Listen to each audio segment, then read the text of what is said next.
think where we should start is, how did I choose my coach? Because I get that question so much, and I agree.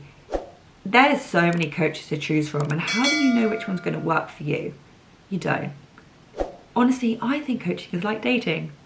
You have to date a few men or women or whatever in order to find one that's compatible. Same for a coach. I've had, well, you know, I said I had a handful of in-person lessons. Well, all of those in-person lessons, I didn't get on with, not that I didn't get on with them socially, I didn't get on with them as well as like a teacher-student kind of synergy. I truly believe that there are better coaches out there for certain people, and then there's better students out there for some coaches.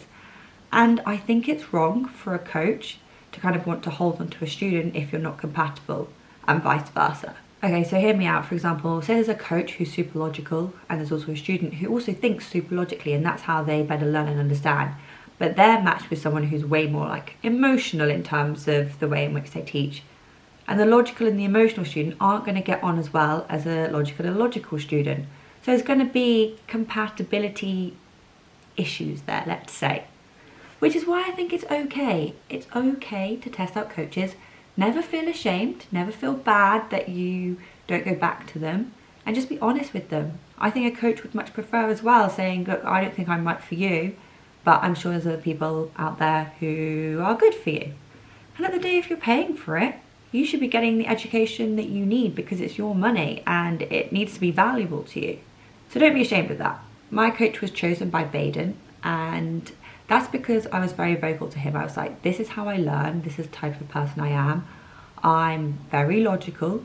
I like someone to tell me how it is. I like to ask a lot of questions. I like to know the details. I like to know the technical bits behind things. I also like a lot of interaction. I'm quite maybe a needy student.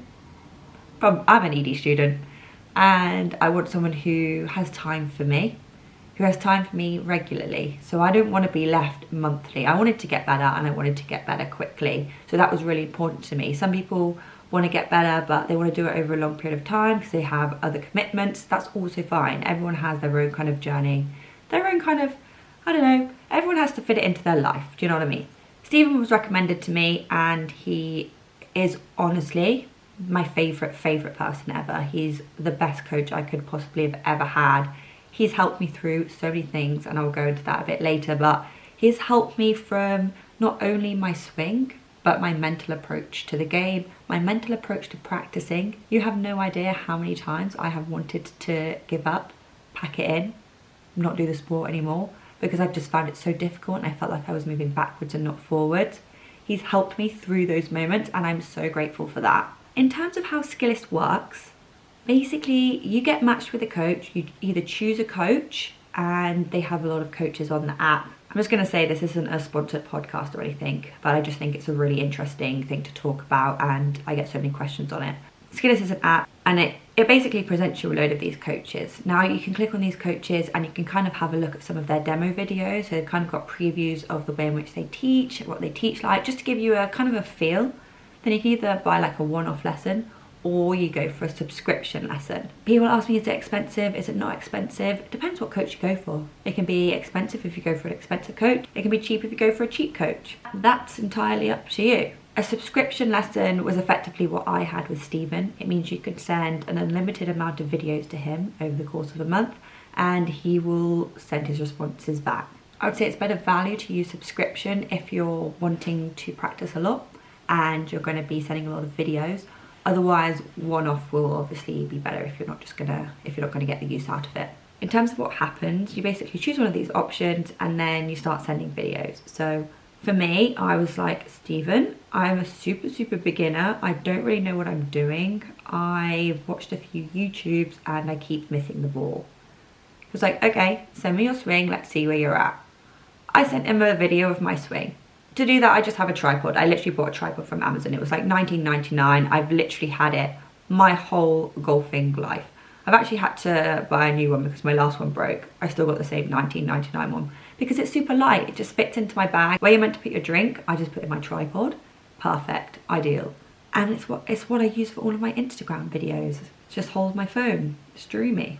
I send him my video and he's like, okay, she is a real beginner.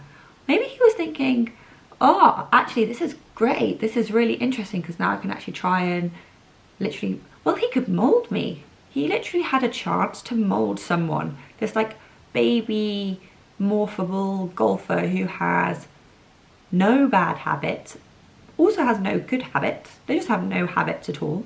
Who's willing to learn, and it'd be such a good way to develop communication as a coach. I've spoken actually to a few coaches about this and they've said it's been absolutely incredible. Trying to explain things over a camera is so difficult. If you've ever tried to explain something to someone, even over the phone, and it's so hard, like showing people is so much easier when you're in there in person rather than having to show it through some sort of screen. Anyway, when we went to start our coaching, I was like, okay, I'm gonna hit the ball. I'm really excited. What are we gonna work on?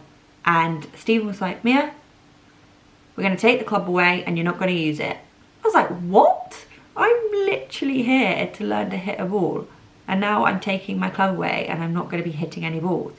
I was trusting the process because I didn't have anything to lose, to be honest with you.